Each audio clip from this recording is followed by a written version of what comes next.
Saat ini dunia sedang dihadapkan dengan isu pemanasan global yang merupakan dampak dari emisi berlebihan dari gas karbon dioksida. Kebanyakan emisi gas tersebut dihasilkan oleh perusahaan sektor pembangkit energi listrik, seperti pembangkit listrik tenaga uap yang diperoleh dari pembakaran batu bara. Dengan adanya isu ini, diperlukan solusi untuk mengurangi gas karbon dioksida dengan cara mencari alternatif baru sebuah sumber daya energi terbarukan yang ramah lingkungan dan tidak menyumbang banyak emisi gas karbon dioksida. Salah satunya yaitu energi panas bumi. Oke, jadi ini adalah penjelasan dari panas bumi. Secara umum, panas bumi dihasilkan dengan memanfaatkan temperatur yang tinggi dan juga tekanan yang tinggi yang berasal dari bawah permukaan bumi untuk menghasilkan panas yang nantinya bakal menjadi uap. Nah, uap ini yang bakal menggerakkan si turbin. Nah, dari mana temperatur dan juga tekanan tinggi ini berasal dari reservoir air batuan pori. Reservoir air batuan pori ini adalah semacam formasi batuan yang berada di bawah permukaan bumi yang nantinya bakal ada telah sedikit untuk fluida. Nah, fluidanya ini bakal dipasang oleh si bumi dan akan menghasilkan uap. Nah, energi panas dari uap si fluida ini bakal menggerakkan si turbin, makanya akan menghasilkan listrik.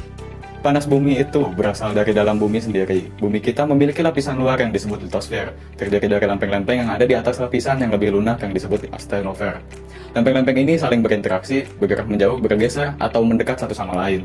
Akibatnya, dari panas yang ada di asthenosfer dan gesekan antar lempeng terbentuklah area dengan suhu tinggi yang disebut magmatisme.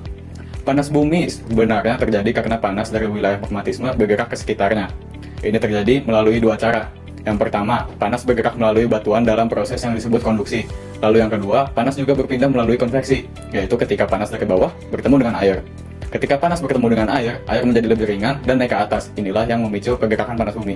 Indonesia merupakan salah satu negara yang dilalui cincin api Pasifik, tempat terjadinya proses tektonik dan vulkanisme terjadi. Dengan melihat kondisi geologi, Indonesia mempunyai potensi sumber daya panas bumi yang besar. Sumber energi panas bumi hampir menyebar secara merata. Berdasarkan yang tercatat, terdapat lebih dari 300 titik sumber panas bumi yang tersebar dari Sabang sampai Merauke dengan potensi keseluruhan sebesar 29.038 MW.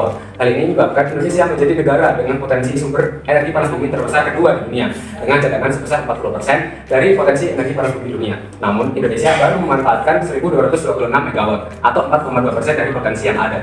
Nah, lalu selanjutnya prospek panas bumi di Indonesia itu terletak pada gunung api, yaitu di Sumatera, Jawa, Bali, Nusa Tenggara, Kalimantan, Sulawesi, Maluku, dan juga di Papua. Nah, yang paling gede itu di Sumatera dengan total potensi mencapai 13.519 MW dan itu tersebar di 86 titik potensi. Dan terakhir itu yang paling kecil itu di Pulau Papua dengan total potensi mencapai 70 MW dan yang tersebar di 3 titik potensi. Nah, sudah ada geothermal. Geothermal itu adalah alternatif pembangkit listrik yang bisa kita gunakan. Geothermal itu sendiri terbentuk dari lapisan terluar bumi, yaitu litosfer, persis di atas asthenosfer, yang dimana pergerakan lempengan itu ada gerakan tarikan, dorongan, dan lain-lain yang menyebabkan area yang bernama magnetisme. Nah, di area ini menghasilkan panas. Panasnya itu adalah panas yang kita gunakan untuk membangkitkan tenaga listrik. Nah, kalau udah itu harusnya sudah aman dong.